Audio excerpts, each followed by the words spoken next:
नमस्कार, आप देख रहे हैं दैनिक भास्कर डिजिटल और मैं जितेंद्र शर्मा। दोस्तों, भारतीय संगीत की बात हो और वहाँ उस्ताद बिस्मिल्लाह खान का नाम ना आए जब शहनाई की बात हो, तो ये तो अधूरा सा लगेगा। तो आज हम बात करने वाले हैं उन्हीं की दत्तक पुत्री, पद्मश्री सम्मान से सम्मानित, भारत में शास्त्रीय संगीत को एक नई परिभाषा देने वाली डॉक्टर सोमा घोष जी हमारे साथ मौजूद हैं। मैम, बहुत बहुत स्वागत है आपका दैनिक भास्कर में। My pleasure.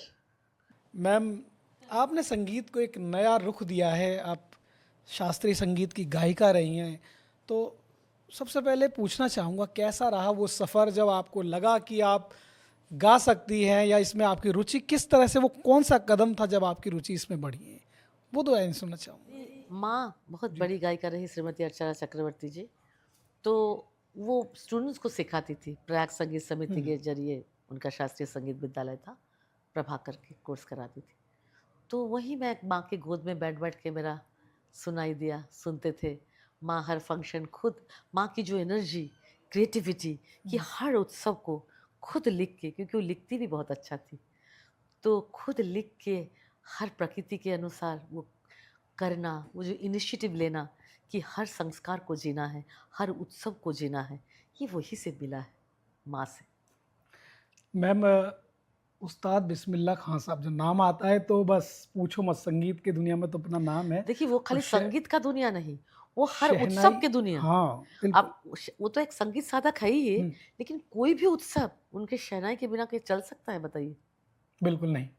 चाहे वो मंदिर की इनॉग्रेशन हो, चाहे बच्चे का जन्म हो, चाहे घर पे शादी जी। हो, तो लगता है कि वो जो हम लोग जो बचपन में शादी में जाते थे, तो वहाँ का जो भोजन, वो पूरी सब्जी के साथ उनका शहनाई मिलके तभी जाके वो उत्सव कंप्लीट होता था। सोमा जी, जब आपने सबसे पहले उस्ताद जी के साथ मंच साझा किया या उनसे मिले, तो वो अनुभव कैसा रहा उस समय का? क्या वो जानना चाहेंगे लोग आपसे? वो हम पहली बार मिले हम्म, जब मैं बचपन में नहीं मिली थी, क्योंकि वो हमारे पहुँच के ही बाहर थे। हमने कभी सोचा ही नहीं था। मैं मिरज गई थी। वो जो मीर बाबा की दरगाह है ना मिरज में, जी। अब्दुल करीम खां साहब के बरसी मनाने, और वहाँ पर ना अम, शहनाई और सितार की जुगलबंदी बज रही थी। डा डा डा रा डा डा डा रा वाह। डा डा डा डा डा डा रा डा डा डा रा डा डा डा, ये शहनाई और ये आपका सितार, और अब खां साहब आ रहे थे शहनाई लेके। हम्म, डा डा ना ना ना ना ना डा डा डा डा डा डा डा डा डा डा डा। जब मैंने सुना ना, मेरे सचमुच मैं ऐसे प्रभावित हुई, और मैंने मन ही मन सोचा कि मैं कभी इनसे मिल पाऊंगी। अब देखिए, कभी कभी सोच पहुंच जाती है वहां पर, मैं इनसे कभी मिल पाऊंगी क्या? ये क्या अद्भुत शहनाई और सितार का जुगलबंदी है। प्रभु, मैं इनसे मिलूंगी? 6 महीना बाद मेरी गुरु माँ की डेथ हो गई, और उनके प्रिय वादक थे बिस्मिल्लाह खान साहब। वो हमेशा कहा करते, अगर मैं नहीं रहूँ ना, तो उनका शहनाई सुनना, कि उनकी शहनाई को ही मैं गाती हूँ। ना ना ना ना ना ना ना ना ना ना ना ना ना। ये जो चाल है, गंगा की रवानगी है, जो उन्होंने कुट कुट के भर लिया था अपने शहनाई में। तो मैंने सोचा कि मेरी गुरु माँ की ट्रिब्यूट तो खाली इनसे ही हो सकती है। तो मैंने इनको, उनसे मिली भी नहीं थी उस समय, उनके सेक्रेटरी से ही मिल के आई थी, एडवांस देके। और उन्होंने कहा था कि हमारे घर पे अन्नदात्री आ गई।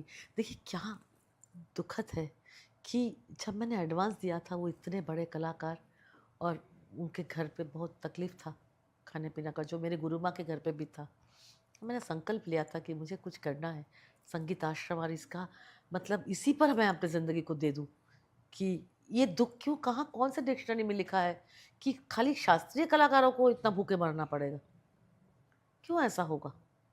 इसको तोड़ना ही पड़ेगा, और उसी कोशिश में मैं लगी रही हूँ। और कि ये तोड़ना पड़ेगा, ऐसा नहीं। सोमा जी, मैं पढ़ रहा था कि बनारस घराने की जो ठुमरी, दादरा, कजरी और चेती जैसी शैलियाँ आपकी पहचान रही हैं।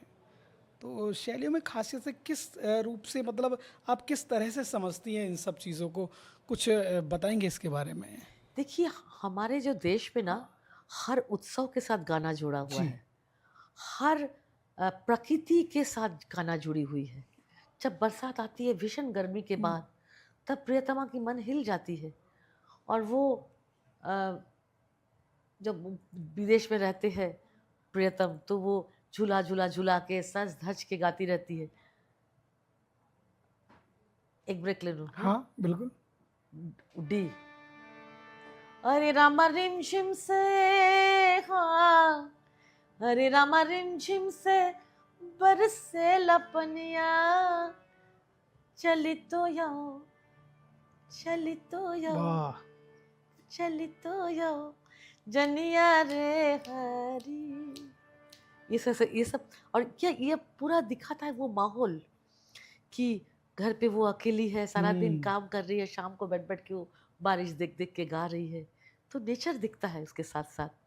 हम्म, जब होली आती है, तो होली में जो राधा कृष्ण का प्रेम दिखता है उस होली में, क्योंकि कृष्ण ही तो प्रेम है।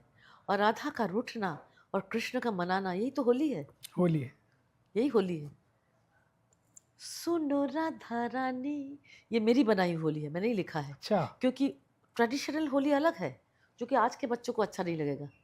आज के बच्चे, क्योंकि हर ज़माने में हर गायक गायिका अपना एक ट्रेडिशन बना के गए हैं, अपना एक गायकी दे के गए हैं। जैसे लता जी के आगे नूरजहाँ थी, जी। और लोग थे, शमशाद बेगम थे, लेकिन उन्होंने शुरू में कॉपी किया था, फिर बाद में अपने स्टाइल लिया। पंकज मल्लिक के शिष्य हेमंत कुमार, पहले वो पंकज मल्लिक की तरह गाते थे, लेकिन फिर अपना स्टाइल अपनाया, तब जाके वो हेमंत कुमार अमर हो गए। तो हमने भी होली बनाई है।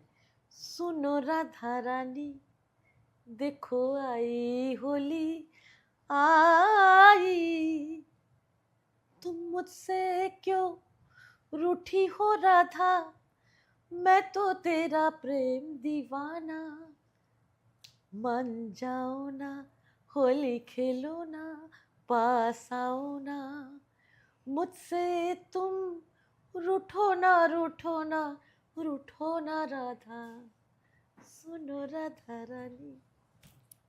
अच्छा मैम, बहुत अच्छा लगा आपकी इस ये आज की होली। पुरानी पूछना चाहूँगा कि क्या आपको याद है कि सबसे पहली आपने स्टेज कब शेयर किया था, कब प्रस्तुति दी थी और कहाँ दी थी, कुछ याद है आपको? एक 4 साल का जब मैं उम्र था, 4 साल? हम बता रही हूँ, अच्छा।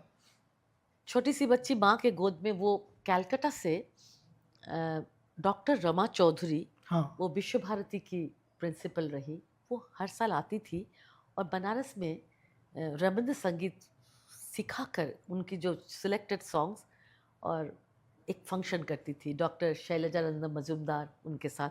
उस ज़माने के वो बहुत बड़े इसराज प्लेयर थे। तो मैं माँ के साथ बैठ बैठ के गले पे गले मिला के गा रही थी, 4 साल की बच्ची, रविंद्र संगीत। तो वहाँ पर ना वो डॉक्टर रमा चौधरी की मेरे ऊपर नजर आया, बोले कि हम ना एक प्ले करना चाह रहे हैं रामकृष्ण मिशन में, और उसमें हमें ऐसी ही एक बच्ची चाहिए जो रामप्रसाद को, जगदम्बा, जो 4 साल की लड़की बन के आके वो रामप्रसाद के साथ वो कुटिया बना देते हैं हाथ मिला के, 4 साल की बच्ची के रूप में आते हैं वो जगदम्बा माँ। तुम ही कर पाओगे क्या, तुम गला मिला के रविंद्र सिंह गा रहे हो इस 4 साल की उम्र में।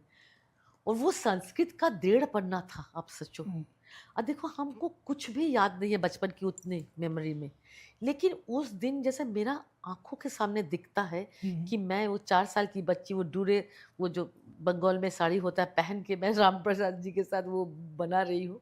जैसे वो इतना मेरा, मैं संस्कृत बहुत गाई हूँ अभी, शंकराचार्य से लेकर संस्कार में मेरा रोज आता है। मुझे बहुत अच्छा लगता है संस्कृत में, वो वेद की ऋचा गाती हूँ। और मैंने शिव तांडव गाया है, मेरा बहुत पॉपुलर है, आप सुनिएगा।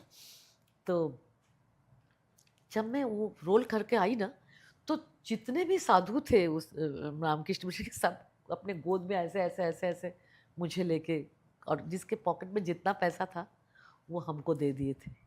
तो वो दिन मुझे बहुत याद आती। वो मेरा, मैंने वो जो परफॉर्मेंस जब मैं माँ के साथ गाती थी, वो अद्भुत था। और 18 साल की उम्र में मैंने बीएचयू में, मालवीय भवन में मेरा फर्स्ट परफॉर्मेंस दिया था। वो भी बहुत बेहतर याद है है। आपको? अच्छा मैम, कोई ऋचा जैसे भी आपने बात की, तो कोई ऋचा याद है आपको? कुछ मैं गुनगुना सकते? शांति ऋचा, देखिए आप, बहुत शोरगुल हो गया है, हाँ, कहीं मंदिर में जाइए, आप भक्ति भाव से कुछ जगाड़ता, इतने लोग चिल्लाते हैं, लोगों को हाँ। नचवाते हैं। मैं कहती हूँ क्यों, ईश्वर को प्राप्त करने के लिए नाचने की क्या जरूरत है इतना? नाचने की तो हमारा बर्थडे पार्टी तो है ही ना। जी, बिल्कुल। हाँ, अब बर्थडे पार्टी में नाचो, पार्टी करो, नाचो। यहाँ क्यों करते हो? यहाँ तो लोग आते हैं उनसे कनेक्ट करने के लिए ना। हाँ, तो हम अ, मैं सॉरी, क्या आपने प्रश्न किया था? मैं ऋचा बोल रहा था, आपने आपने हाँ, बोला कि तो मैं जो वेद की जो ऋचा है ना, जी। शांति ऋचा, इसको मैं बहुत पसंद करती हूँ, कि उसमें स्पष्ट रूप से लिखा है कि सब कुछ जब शांत होगा तभी आप स्वस्थ रहेंगे। ओम शांताद्यौ शांता पृथिवी शांतम् इदमुर्वन्तरिक्षं शान्तान उद्भन्नतिरापः शान्तान सन्तोषधिः। ॐ शान्तिः शान्तिः शान्तिः। जो संस्कृति को बचाने के लिए, संगीत को बचाने के लिए आप एक बीड़ा उठाने जा रही हैं, मैं तो कहता हूँ वो सक्सेसफुल हो, कामयाब हो, लोग आपको सुने, समझे और आपके साथ चलें। तो ये थी पद्मश्री डॉक्टर सोमा घोष जी जो हमसे बात कर रही थी, और इन्होंने बताया कि किस तरह से हम साहित्य और संगीत को बचा सकते हैं। बहुत सारे कदम उठा रही हैं और मैं चाहता हूँ आप सभी मिलकर इनका साथ दें। राजनीति हो या क्रिकेट, देश विदेश की ब्रेकिंग हो या आपके मोहल्ले की बड़ी खबर, सब मिलेगा एक ही ऐप में, सबसे तेज और भरोसेमंद। अभी डाउनलोड करें दैनिक भास्कर डिजिटल।